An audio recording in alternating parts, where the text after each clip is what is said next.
Phaising ano tuidi Jisuni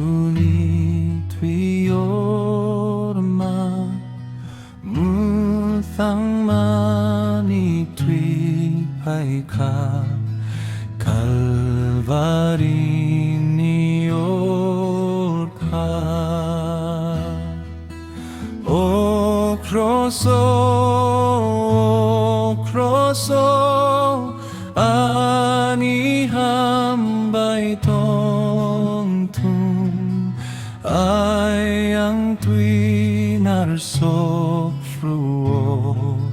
leng lawi tong sinay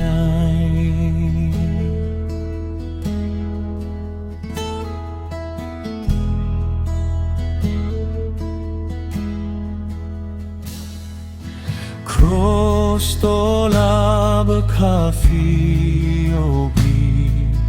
Hamjak maang man ka Muthang nay sangi pohor Ano lama penuh ka O Kros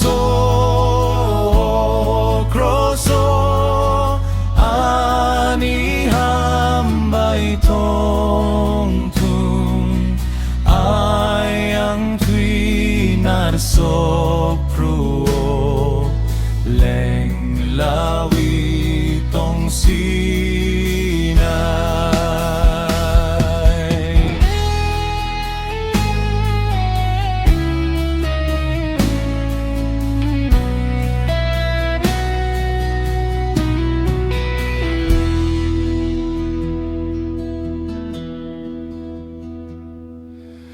Kay torni sa jalani Kros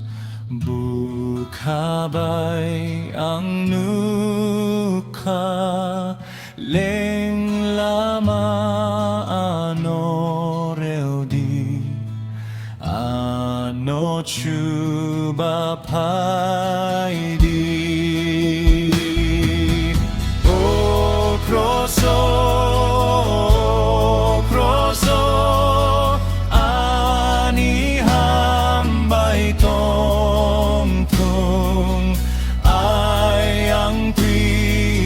Sok fruo